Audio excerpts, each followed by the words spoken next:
The fork slipped from my hand before his words fully landed. "You'll sign the house over, won't you?" Laughter rippled down the table, tight rehearsed like a toast to my obedience.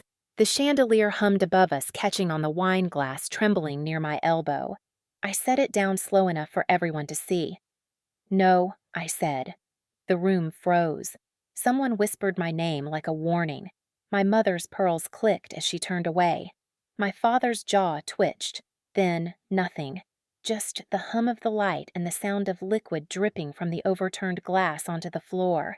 Then his voice, "So will Sue." When I was 8, the sound of breaking glass never drew anyone but me.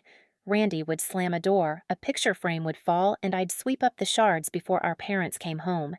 He'd call me the cleanup crew and laugh until I smiled just so he wouldn't stop. That was our rhythm, his noise, my silence. At 12, he crashed my bike into a mailbox. Dad replaced his the same afternoon. Mine stayed bent and rusted at the curb for years. I told myself it didn't matter. It always did. At 16, I started fixing things. The kitchen sink that leaked for months, the cabinet door hanging by one hinge. Mom would pass by coffee in hand, saying, "You should have been born a boy. At least you'd be useful." Randy would grin over his cereal spoon, tapping the bowl like applause. The sound used to echo in my head at night. When college came, Randy failed 2 semesters and still got a new car. I graduated early and got a toolbox. Dad said it suited me better than a desk job. At 25, I stopped expecting fairness. I stopped asking for it. The only person who ever saw me differently was Grandma. She'd sit with me in her garden, pointing out where roots broke the soil just to find light. "You're like that," she'd say. "You don't fight loud, but you grow through concrete." I didn't understand what she meant until she died and her will was read. Randy got a trust fund. I got her journals. Everyone acted like that was fair. I used the journals to learn how to rebuild what others gave up on old furniture, broken walls myself. That's how I found the house a 1920s craftsman collapsing into itself listed cheap because no one wanted to touch it. I poured everything I had into it, every check, every weekend, every ounce of calm. And every time a wall cracked, I patched it before anyone could see. When my parents visited once, Dad laughed. "You'll burn yourself out fixing that dump." Mom nodded. At least Randy's working on something real. I handed them coffee in mugs I'd made by hand. Neither finished. When they left, I watched from the porch as their car disappeared, the dust rising behind them. The house creaked, but it stood. I told myself that was enough. I used to think silence kept the peace, that endurance was proof of love. But sitting on the floor that winter night, hands raw from sanding the same step for hours, I realized I'd built a home from everything they said would break me. The wind pushed through the cracks around the window, carrying a faint smell of pine. I pressed my palm against the wooden rail I'd just restored, solid, warm, steady under my skin. Somewhere outside, a dog barked. Inside, only my breathing filled the air. That was the night I stopped waiting for them to see me. The call came on a Wednesday just before noon. I was sanding the window frame, sunlight spilling in thin, dusty stripes across the floor. The phone buzzed once, twice, and then his voice cut through the static flat, practiced final. "Randy needs that house more than you do. If you don't sign it over by Friday, we'll see you in court."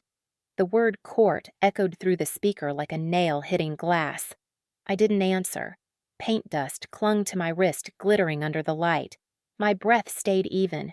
He mistook that silence for fear and hung up satisfied. A few seconds later, the phone lit again, Mom this time. Her tone was sharper, thinner. "You know what you owe us, Nova. We raised you. Don't make this ugly." Then the line clicked dead. The room felt heavier after that. Outside, wind rattled the glass panes. I set the phone down next to my coffee mug and stared at the reflection trembling inside it. It wasn't anger that came first, it was recognition. This wasn't new. It was the same rule dressed up in legal language. My effort belonged to them. The light shifted across the wall as the day slipped forward. I picked up my chisel and pressed it into the frame, the sound scraping against the quiet. The wood gave way splinter by splinter, steady, deliberate. When the dust settled, I stood there watching sunlight touch every mark I'd made on that house. For years, I'd built with my hands because it was the only thing they couldn't rewrite. Now they wanted even that. I wiped the sawdust from my palms, reached for the chime of keys hanging by the door, and closed my fingers around the metal until it bit into my skin. The keys didn't rattle. Neither did I. That was the moment I stopped being their daughter and started being their opponent. Julia's office smelled like paper and cold coffee. Sharp, sterile, unbothered. I sat across from her, my palms flat on the folder I'd brought, the one holding 5 years of proof that I'd built everything on my own. She skimmed through the papers in silence, her pen tapping a slow rhythm against the table. Then she laughed, soft at first, then louder, shaking her head. "They're threatening to sue you," she said, finally, voice clipped, "for a property you own outright." Her laughter filled the room, light surgical cutting through the fear that had been weighing on my chest since the call. I exhaled slow. That was the first time in my life someone had laughed with me, not at me. Julia leaned forward. "We'll let them strike first," she said. "Then we build the case brick by brick. You have documentation." I nodded and opened the folder. Receipts, bank transfers, bills, photos of cracked plaster, turned smooth walls painted by hand. Every image a record of labor. She flipped a page, paused. "Keep everything organized, digital and printed. Chain of evidence matters more than outrage." Her tone was calm, instructional, not pity strategy. That night, I started the quiet work. I labeled folders on my computer: mortgage, renovations, utilities. Printed copies went into brown envelopes lined up across my dining table. I replayed the call with my father and saved it under threat recordings. Each click, each label steadied me. At 2 a.m., I sat in the living room surrounded by stacks of paper and the hum of the old radiator. Outside, rain tapped against the window. I stared at the house I'd built, the one they called a waste, and realized I was cataloging not just evidence, but a life. The radiator hissed, once the only sound in the room. A week later, Julia called. They filed. Her voice didn't flinch. Neither did mine. "Good," I said. "Now we file back." We met again 2 days later. The morning light cut through the blinds, striping the desk with lines of white and shadow. Julia handed me a pen. "You'll need to sign here. Counterclaim, fraud, misappropriation, and tax violation." The words sounded heavy but clean, like glass breaking in the right direction. I signed. "Proof of inheritance theft?" she asked. I passed her another folder. Inside, copies of statements from my grandmother's trust records showing how the funds disappeared the same year Randy bought a new car and my parents remodeled their kitchen. Julia scanned, then looked up. "They left a trail." I nodded. "They always do." When she smiled, it wasn't friendly. It was professional satisfaction, the kind that promises results. "Let the system do the talking," she said. At home, I moved through the house, slowly touching each surface as if reminding it who it belonged to. The doorknob I'd polished, the stair rail I'd sanded, smoothed the faint scent of varnish still lingering near the windowsill. In the kitchen, I turned off every light except one, the oversink bulb, flickering softly. My laptop screen glowed pale blue as I reviewed the final files. Statement of ownership, property deed, tax records. Each document opened and closed with a click that felt like breathing. In the quiet, my phone buzzed with messages from family. "You're making this worse. This isn't how we do things. Think of your parents' reputation." I didn't reply. I archived each one into a folder named Noise. Days blurred into weeks. I worked during daylight, built my defense at night. Julia handled filing subpoenas, the language of war dressed as civility. My part was order, document, verify, prepare. I became fluent in evidence. When the notice came that we'd enter discovery, I sat at the same kitchen table where I once ate alone after being told I was too independent. Now the table was a command center laptop, open, color-coded binders stacked beside my coffee cup. Every binder spine gleamed under the overhead light. It was the most beautiful thing I'd ever built. Sometimes I caught my reflection in the dark window, same face, different posture. Shoulders back, hands steady, no more flinching. Power. I realized wasn't loud. It didn't beg. It was the quiet certainty that came from knowing the truth and daring someone to challenge it. One evening, Julia called again. "They're panicking," she said, "trying to settle." "Not yet," I answered. "Why not? because they still think they can shame me into silence. Julia was quiet for a beat, then, let them talk. The night before the family dinner, I walked through the house one last time. The floorboards creaked beneath my steps, familiar as breath. I stopped in front of the window I'd repaired months ago and watched the reflection of the city lights flicker across the glass. Somewhere in that reflection, I saw the woman they never thought I'd become. The chime of my keys broke the stillness. I picked them up, feeling the cool weight in my hand. They weren't just for the doors I'd locked. They were for the ones I'd finally learned to close. By the time dawn came, the documents were packed neatly into my bag. Everything was labeled, every page sealed. Outside, the sky was pale gray, the kind of morning that felt clean, unfinished waiting. I poured one last cup of coffee, no sugar, no milk. The spoon clinked once against the ceramic, then silence. This time, the quiet wasn't emptiness. It was preparation. It was control. The dining room smelled of lemon polish and staged warmth. Every chair was full except the one left at the end of the table, the one meant for me. Crystal glasses, folded napkins, the illusion of peace.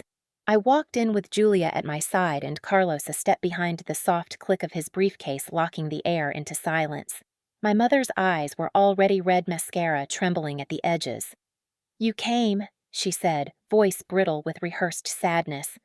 "We thought maybe I'm not here for a scene," I interrupted. My tone didn't rise, it didn't need to. "I'm here for closure." My father cleared his throat, the sound like a gavel. "Then let's discuss what you owe the family." Julia's hand brushed the tablecloth, smoothing an invisible wrinkle.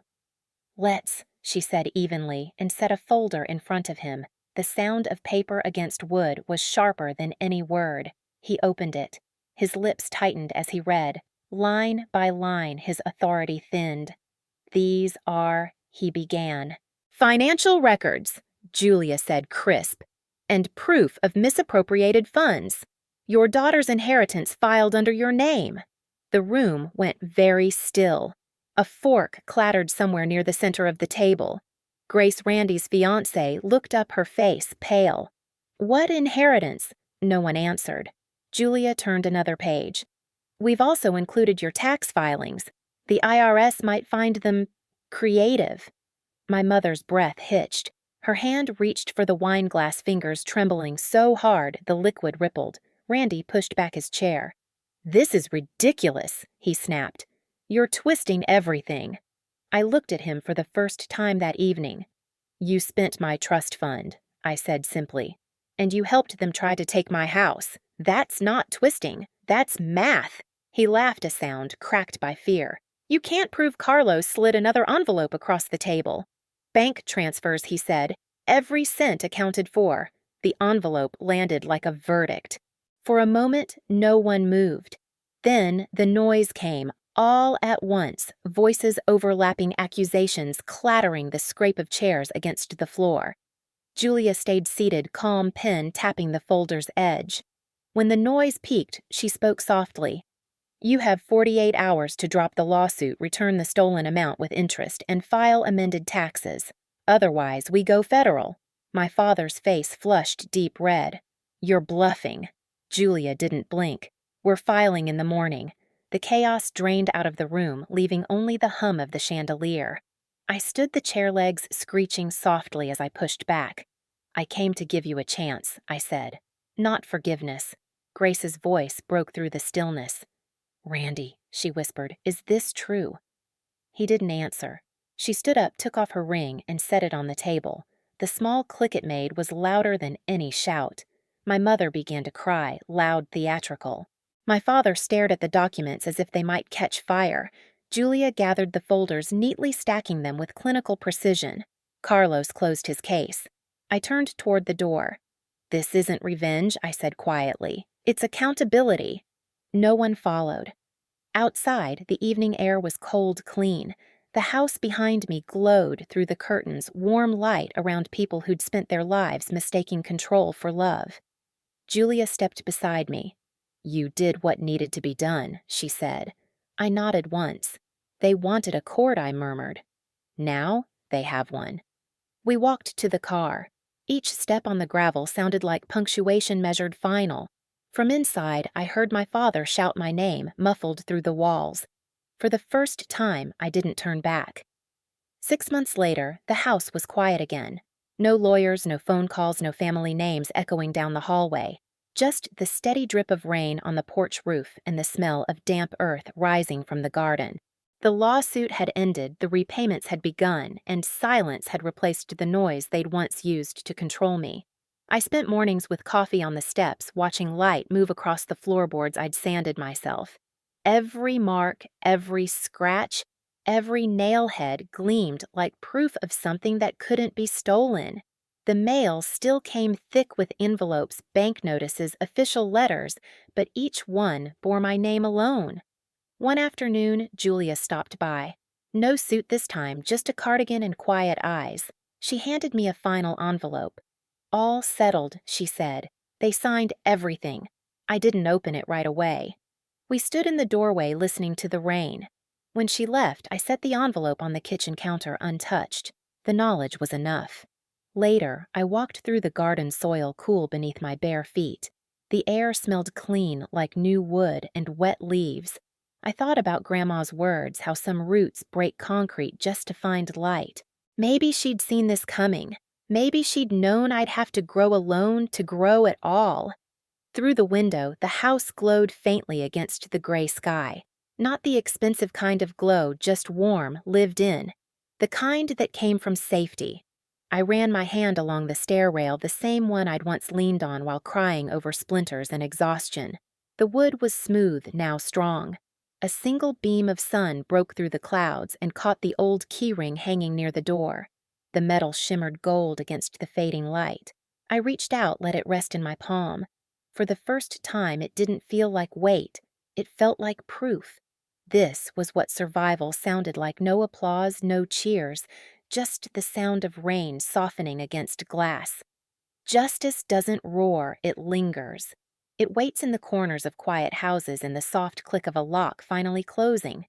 My family thought they could rewrite what I built, but walls remember. Floors remember. I remember. Their silence now is louder than their threats ever were. The house stands not as revenge, but as record. Every nail, every scar, every repaired crack is testimony. You don't have to shout to reclaim what's yours. You just have to stop opening the door. If this story stayed with you, hit subscribe and stay for more cold, quiet reckonings.